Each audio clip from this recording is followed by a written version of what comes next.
Yay Networks. 13 has been my lucky number for a while. Like, it's always a sign of good things to come for me.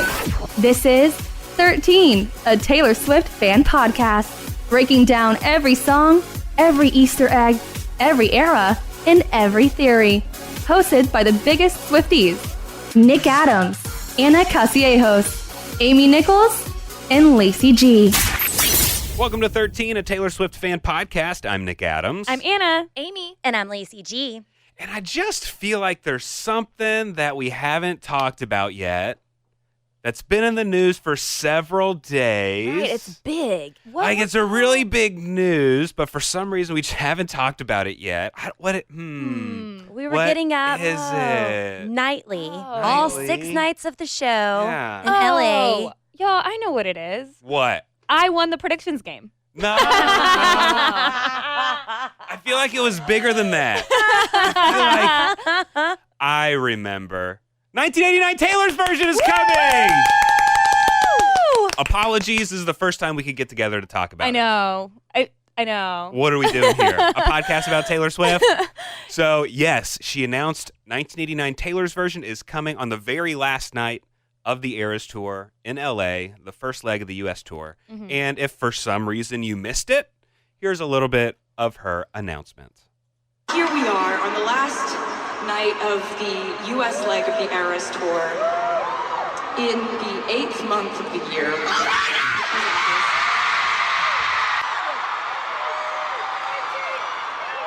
On the 9th day, I didn't notice there are some new outfits in the show. There's some blue stuff here and there's something that I've been planning for a really, really, really ridiculously, embarrassingly long time.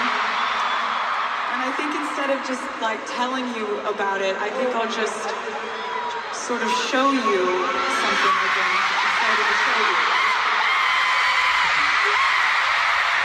I do love how on every social media video we saw of this announcement, or just throughout the night of the final night of the Eras Tour, like she said, she was wearing different outfits and stuff, and people were like hyperventilating when she would come out in a blue-tinged outfit. Well, it was crazy because leading up to it, we as Swifties kind of had an idea that it was going to happen, right? Like she said, it was 8th month, 9th day. There was like all these little Easter eggs, and yeah, we clown a lot and we're wrong a lot of the times. But this time, it was like we all kind of just like felt it. And so seeing her come out in blue outfits, like blue variations of the outfits we had already seen, like a blue Enchanted dress or Speak Now dress and a blue Folklore dress, like that was nuts. Mm-hmm. That was nuts. I went to sleep and I set an alarm to wake up at 12:30 our time because surprise songs would have been around 1 a.m. our time. So I set an alarm and I woke up and I decided to go live on our Instagram at the 13 podcast.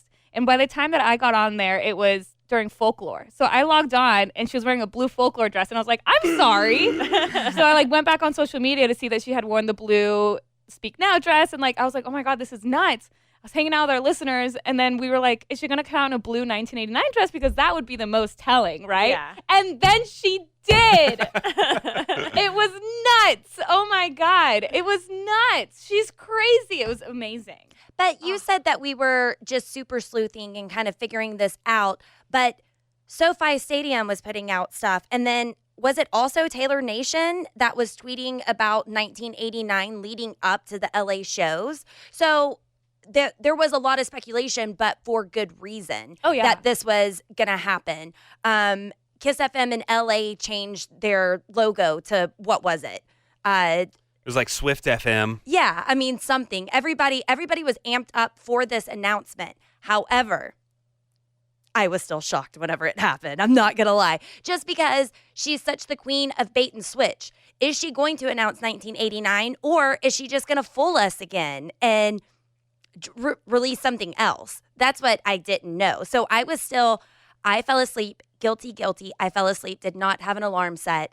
And my Swiftie mind went off and woke me up, alert. And I picked up my phone and it was time. It was time for the very first. I know. I'm so grateful because I watched the Speak Now announcement, but it was bad audio and I did not catch that she was releasing Speak Now. Instead, I was just happy with the song choices that she made that night. And I was like, woohoo, yeah, saw it, cool. So it was very nice to actually be a part of the 1989 this time and be awake to watch it. Yeah. October 27th is when it's coming out. So that means we have a lot of work to do to finish up our Speak Now I know era. it would have been too good for I it know, to line we up. had several albums in a row where to we line up finished with our almost schedule. perfectly when the next album was out. I know, and it's so funny because every time we get a new announcement for a new Taylor's version, this happened this past weekend. It happened when she announced Speak Now. We get messages from people being like, "Are y'all ever going to break down Evermore?" That's when we don't have anything. Like, yeah. Yes, we will. We want to. It's not our fault that Taylor keeps Yeah. re-releasing albums. Just like come Taylor, on. we forget about Evermore also, And right? It's just like, yeah, but we're gonna have to start cranking these out, kind of like Yeah. we did with Folklore, right? That didn't line up with our schedule.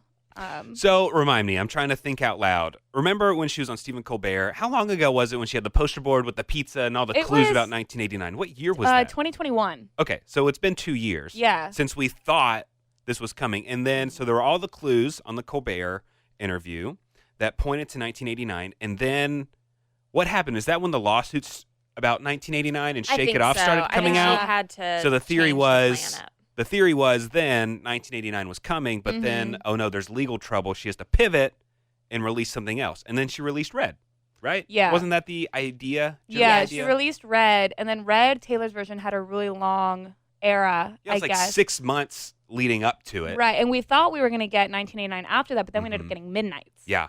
So I feel like part of the reason that the Red Taylor's version era was so long, well, 10-minute version, short film, she was hoping for award season, things like that. And then she was gearing up for Midnights. Mhm. So, and then Midnights had a long run, and then we got Speak Now Taylor's version, which is a very short era since we're going to get 1989 Taylor's version. Yeah. But I wonder, I mean, because every single era is just like such different lengths, but I wonder if she's going to do more for 1989 than she did for Speak Now. Like, we didn't even get Speak Now autographed CDs. I know. She So did bummed. say it is her favorite re-record. Yes, 1989. And the Yes. 5 from the vault tracks are so insane. That's Yeah. what she said in her Twitter post. So I would assume if she enjoyed the whole process, it would be longer than. A longer rollout. Yeah. So, with 5 vault tracks that are insane, in the words of Taylor, what are you guys even expecting? More. Yeah. You know, everybody's wanting Harry Styles to pop up on You're saying it, something Amy. that would be good, but That'd be epic. I want that, but I just don't know if that's It would be gonna epic, and happen. I think she could do Style Taylor's version. She could do Style Taylor's version remix featuring Harry Styles, or a completely different vault track featuring Harry Styles. Right. For some reason, the 1989 vault to me has features on it, and I'm thinking like Harry Styles, Selena. Dua Lipa, Mhm. maybe I think could be on there. I honestly think Nicki Minaj might be on a vault Yeah, track. that'd be good. Like I don't know. To me, the 1989 vault has features. I love it. Well, and also on that tour is when she brought out someone every stop from that hometown. Usually it'd be like, we're in Nashville, let's bring out a country artist, or we're in Yeah. Dallas, let's bring out someone Right. from Dallas. Sugarland. Oh yeah, Sugarland. Bad example. That was you guys, yeah. Yeah, I got that was Maren us. Morris. Yeah. Maren That's Morris. great. That was Let's bring great. Yeah, we're in Dallas. Yeah. Maren Morris. Darren, I was at 1989 and she brought out Ellie Goulding is who she brought out. Oh, in Dallas? Dallas? Yeah, well, she's from London. But anyway, she had a lot of features Yeah. on that tour, and she did that also on Reputation. But I could see how, because 1989 is all about a big fun party. Mm-hmm. And so let's bring in a bunch of friends to have a party, right? Yeah, I do have a question though. Why? Because when she started doing Taylor's version, the album covers, none of them have text on it. So why does this one have text on That's it? true. Also, this one shows her whole face. I saw And a lot of she's people talking smiling. about And she's smiling. the face. Mm-hmm. She she's looks smiling. so happy. And I like it how her hair's kind of pulled back so it looks short like the 1989 era, but she still has her long wispies hanging out. So you can tell she didn't cut her hair, but she's still trying to replicate it. Yeah. And it's candid, and which kind of reflects the Polaroid from before. Yeah. It's like, in the moment. it's kind of. stunning. I love it. Yes. I love the album cover. And the Seagulls, classic. 1989 core. Okay, so Amy, I'm glad that you mentioned We Want More. Do we think she only has 5 vault tracks? I think there's. Or is this going to be a long rollout I think there's going to be more. I don't know. I feel like there's going to be more just because she has like said on the record that she wrote like 180 songs or something for 1989 originally. Mm-hmm. But if maybe these are just the 5 top tier most solid things that we'll ever get, True. you know? Could. But yeah, I don't know. Or she could do 1989 Taylor's version deluxe, but she hasn't done that with any of the other Taylor's version. So I don't know. This show is sponsored by Liquid IV. You know summer has officially started in my house when my kids are in full sports mode. We are outside constantly. Baseball games, practices, tournaments, running from one field to the next in the heat. And if you've ever sat through a doubleheader in the middle of the summer, then you know that staying hydrated is not optional. That's why I always throw in a few sticks of Liquid IV's hydration multiplier in my bag. I'm obsessed with the pina colada flavor right now, and it really just tastes like summer in a cup. Just tear it open, pour it into 16 ounces of water, and it hydrates faster than water alone. It's powered by Live Hydroscience with an optimized ratio of electrolytes, essential vitamins, and clinically tested nutrients. Plus, Liquid IV has 3 times the electrolytes of the leading sports drink and includes 8 vitamins and nutrients in every stick. It's also non-GMO, vegan, gluten-free, dairy-free, and soy-free. Stay hydrated while you're on the go this summer with Liquid IV. Tear, pour, live more. Go to liquidiv.com and get 20% off your first purchase with code TaylorSwiftFan at checkout. That's 20% off your first purchase with code TaylorSwiftFan at liquidiv.com. Warmer, sunnier days are calling, and you can fuel up for them with Factor's no prep, no mess meals. Meet your wellness goals in time for summer thanks to the menu of chef-crafted meals with options like Calorie Smart, Protein Plus, and Keto. Factor's fresh, never frozen meals are dietitian approved and ready to eat in just 2 minutes. So if you only have a few minutes between meetings during the day, or you get home and you're just so hungry but you have no time to cook, Factor is where you should go. They have 35 different meals and more than 60 add-ons to choose from every week, and you'll always have new flavors to explore. You can crush your wellness goals this May with dietitian approved meals and ingredients that you can trust. And these are delicious. From breakfast to dessert, you can stay fueled with easy, nutritious options. And you can keep kitchen time to a minimum. Factor meals are ready in 2 minutes, so no shopping, prepping, cooking, or cleaning up. Enjoy effortless support for your lifestyle. Head to factormeals.com/TaylorSwiftFan50 and use code TaylorSwiftFan50 to get 50% off your first box plus 20% off your next month. That's code TaylorSwiftFan50 at factormeals.com/TaylorSwiftFan50 to get 50% off your first box plus 20% off your next month while your subscription is active. Did you guys get the special edition variants or whatever, the different colored ones? No, I didn't, but I love that it's all the colors of the dresses that she's been wearing on tour. Yeah, that's pretty cool. Yeah. I love that. I did see, fun fact, that it was 33 days. You remember her birthday. She held up the 2 threes. And it's 33 days from the Speak Now release to the announcement of 1989. Oh, wow. Which I was like, maybe that was the 3-3. I don't know. That's cool. Also, and, her age. She did start the concert that night at 8:09. I love that. Which is just insane. That's so funny that she thinks that hard about stuff that she starts at 8:09 LA time. Which is awesome. She's unstoppable. She's our queen. We love her so much. And we're so excited for Taylor's version, for 1989 Taylor's version. Okay, clown, obviously. But whenever she did New Romantics and went into New Year's Day, I was like, oh, she's doing a rep song now. Is she about to do it? Is she about to? Because we were clowning hard. Swift Talk was clowning hard about double release. Is she actually going to come through with 1989? So for her to follow up with a rep song, it caught my breath a little bit, and I was like, but I'm really happy we're in 1989. I did see someone point out the fact that she started the U.S. leg tour with Tim McGraw, and she's ending it with New Year's Day, which means this is all the music that was stolen from her. Yeah, the first stolen and song the last. to the last. Yeah, that's iconic. Mm-hmm. That's very cool. That was on purpose. Yeah, that was very, very, very cool. Yeah. I have a little diary entry about the 1989 cover, the original cover. Have y'all heard this diary entry or read this diary entry before? I think so, but please share. Okay. Here she's talking about the original 1989 cover and why she didn't really love it at first. Okay, here we go. She's in Shanghai. This was written in May of 2014. She said, last night I had this vivid dream where the photo I'd chosen for the album cover wasn't good enough, intriguing enough, or artful enough. It woke me up. I couldn't shake it, and it stayed with me all day because that nagging feeling I'd been pushing back for weeks was now confirmed in my gut, and it wasn't good enough because she was smiling on the cover, and she didn't like the smile. I went to the venue wondering if I had to get a new photo shoot. I have to get to this dressing room, and I have to choose a new cover, and I looked at it, and I felt nothing. The team pulled up this new canned file of Polaroids we had taken during the original photo shoot, and within 10 seconds, I saw the new cover, and it's a Polaroid of me sitting against a wall, a beige wall, with a blue seagull sweatshirt on, and you can see my red lips, but the photo cuts off my eyes, and for some reason unknown to me, it was the most intriguing photo I had seen. I think of this mystery of not seeing my eyes, and it felt effortlessly cool.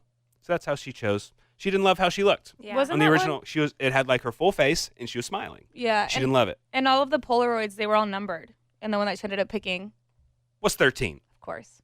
Her eye was drawn to it. Love it. Love it. You just can't escape it. You just can't escape Yeah. that number 13, and I'm obsessed. And I'd also seen some other creators talking about, again, her full face on the cover, and it's like, this is her version. She's happier with it. She's more like content with it, and it's more freeing that this is her. So she's putting her full face Smiling. on the cover of this, She smiling. looks amazing. Yeah. I'm so excited. Do you guys think that, I mean, not just with like, okay, so here's my thought process. Do we think that she's going to change up the tour with the different legs? We have like a 2-week break before she goes to Mexico, I believe. Do we think that she's going to change the set list? Do we think she's going to change outfits? Because when she was coming out with all these blue outfits, I was wondering, are these blue outfits just for tonight? Like, are they so special just for 1989 release night? Or are we going to see these blue outfits again throughout the tour? What do you guys I would think? think you'd probably see the outfits throughout the tour. I am convinced that she will have to change up the set list at some point. Yeah. It's a very, very, very, very long tour. Yeah. And unlike other tours in the past, fans from overseas have seen every second of the tour Yeah, on that's social true. media. So there's not a ton of mystery around it. So is she going to change up the entire tour? I don't think so. But she'll definitely probably add more songs from debut. There's Or, nothing like- from it, or just kinda- and so she'll have to take away songs from other sets. Yeah. Or just switch things up, kind of like how she took out Invisible String and replaced it with the one. Sure. She could take out another song and put in a different song from that Mhm. same album, but maybe keep the outfits the same. Do we want to keep our predictions game going? The comments on social media say keep it going. Now, it going. the question is, are we resetting, or do we just keep the points going as they are? I kind of like the idea of resetting. Yeah, that's a good idea. I like resetting. I like going from scratch. I was going to say we should reset for each leg. Yes, I agree. So, like, not just reset right now, but, like, reset again whenever there's, like, another leg of tour. Yeah. Does that make sense? But also, this first time, with the first U.S. leg, which I won. I think You want to go over the point totals? Thank you. Did I throw the game? I mean, don't my know. guesses were just like terrible. It's like I purposely wanted Anna to win. You came in second. Wow. Amy, you came in second. You came in Say what second. You did want. good. I would believe that if you weren't up on Instagram commenting. Actually, I have 9.5 points. So, whatever. Hilarious True, you and got me there. iconic. So funny. Yes, we ended up the last, after LA, because we broke it up the 6 LA nights. So, after all 6 LA nights, I ended up with 11 points. Excellent. Way to go. Amy, you came with 10 points. We were neck and neck. We We were. both had 10 points going into the last night. And I had New Romantics as a guest, and she played New Romantics. And I was on the live stream with our listeners being like, I won! And then Lacey, you ended up with 6 points. You correctly guessed I Know Places, but for that weekend, but on the wrong day. But it didn't matter. It didn't matter, but still 6 points. And then Nick had quite the comeback. Comeback kid. You went into LA Night 4 with 2.5 points, and you ended LA Night 6 with 5 points. I'm very impressed with myself. I'm proud of myself. I got a lot of work to do next season, but Next we can season. figure that out. I know, we have a 2-week off Yeah. season. Yeah. Question also, going into the next leg with predictions, slates are clean. Do we want to up the ante? Do we want to have some sort of reward for the winner or a punishment for the loser? Kind of keep it a little interesting more than just bragging rights. We can open it up to our listeners if anybody has any ideas. Yes, I will brainstorm. But I mean, I'm not I like against the that idea. idea. But I think it'd be kind of funny if we put something on the line. Yeah. I'm fine with that. If anybody listening has any ideas, let us know. We're open to ideas before she goes to Mexico. Warmer, sunnier days are calling, and you can fuel up for them with Factor's no prep, no mess meals. Meet your wellness goals in time for summer thanks to the menu of chef-crafted meals with options like Calorie Smart, Protein Plus, and Keto. Factor's fresh, never frozen meals are dietitian approved and ready to eat in just 2 minutes. So if you only have a few minutes between meetings during the day, or you get home and you're just so hungry but you have no time to cook, Factor is where you should go. They have 35 different meals and more than 60 add-ons to choose from every week, and you'll always have new flavors to explore.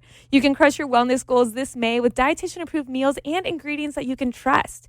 And these are delicious. From breakfast to dessert, you can stay fueled with easy, nutritious options. And you can keep kitchen time to a minimum. Factor meals are ready in 2 minutes, so no shopping, prepping, cooking, or cleaning up. Enjoy effortless support for your lifestyle. Head to factormeals.com/TaylorSwiftFan50 and use code TaylorSwiftFan50 to get 50% off your first box plus 20% off your next month. That's code TaylorSwiftFan50 at factormeals.com/TaylorSwiftFan50 to get 50% off your first box plus 20% off your next month while your subscription is active. Summer is right around the corner, and we love to have fun, but we're all really well aware that it can get expensive. And when you have financial goals, you need to decide what's worth it. A Chime checking account helps you reach your financial goals while still enjoying your summer. Are you traveling at all this summer? Maybe to hit up another Eras tour date? And look, sometimes you know that you don't mean to overdraft, but it just happens when things start to add up. And Chime allows you to overdraft up to $200 with no fees, which at times can be a total game changer. You can set up your direct deposit with your Chime account, and you'll be notified to enroll in SpotMe. Live it up this summer and make progress towards your financial goals with Chime. Open your bank account in minutes at chime.com/TaylorSwiftFan. That's chime.com/TaylorSwiftFan. Chime feels like progress. Banking services and debit card provided by the Bancorp Bank N.A. or Stride Bank N.A. members. FDIC. SpotMe eligibility requirements and overdraft limits apply. Boosts are available to eligible Chime members enrolled in SpotMe and are subject to monthly limits. Terms and conditions apply. Go to chime.com/disclosures for details. Okay, also, before we wrap this up, you guys, we got a package. Yay! Now, I know that this whole episode we have been celebrating 1989 Taylor's version, but this box is... Oh, it's purple. This is a purple box. Don't worry, I already opened it. Oh. This is a purple box that showed up for us. Wonderful. Yes. Is it from Nashville? It is not from Nashville, but I think we were actually, I think because of like shipping and stuff, I think this was supposed to show up a few weeks ago. Okay. But we just now got it. And in it, there's a little message that says, "Speak Now, Hair Inspo," with a picture of Hayley Williams. Oh. It says, "We search far and wide across SwifTea and Swimo TikTok to find you." Good Die Young co-founder Hayley Williams debuted a purple-inspired look to celebrate her feature on Speak Now Taylor's version. We've seen your TikToks and figured you want in too. Here's everything you need to know, how to use it, XYZ. How cool. So, yeah, Wow. so Hayley Williams has this. Good Die Young. Haley Williams sent us a gift. Yeah, it's a little hair coloring starter kit. Cool. And it comes with some hair. It comes with hair. I wasn't expecting that. I wasn't either. All None of you were based on that reaction. But yeah, I think this is really cool. Yeah, that's really neat. If anybody wants to use it, I think What's the company awesome. called one more time? It is called Good Die Young. Die, D-Y-E. Love it. Good Die Young. So thank you, Hayley. Thank you, Hayley Williams. You What know? an Thank honor. you. Thank That you. gives me an idea. Someone could use that as part of their costume for the Taylor Swift costume party that we're going to have this Halloween. Yes. Wouldn't that be fun? Yes. So fun. Someone could use that. Now, we do have a few questions. We need some audience participation. Do y'all know anywhere we could have this party? In like the Dallas-Fort Worth area? Yeah, we're starting to look around. We're starting to plan. We're starting to plan. We're keeping this very, very open with our Uh-huh. listeners that we keep saying we're going to throw this party. We don't have a place to throw it. No, we don't have a place. But we've got, 2 months to throw it. And we have plan it. a dream. We got 2 months in a dream. We got 2 months in a dream. So if y'all know anywhere, if you're friends of anyone that works somewhere at like a fun party venue, we would love to chat with them about potential of having some sort of Taylor Swift costume party on Halloween. And it would also costume party / 1989 release party. Yes. Great reason to have a party. Oh, yeah. Absolutely. Our Midnight's release party was a lot of fun. Yeah. So now we can do it with 1989 Yes. and have a Halloween party at the same time. I love it so much. We just need to find a place. All right. Well, wonderful. Well, hey, thank you so much for checking out this episode of 13, a Taylor Swift Fan Podcast. Be sure to subscribe to us on whatever podcasting platform you're listening to us on right now. Leave us a good rating. Give us some 5 stars and a good review. Join us next time. We're going to break down Dear John. Thanks for listening to 13, a Taylor Swift Fan Podcast. Subscribe for free and leave a positive review on Apple Podcasts, Spotify, or Google Podcasts.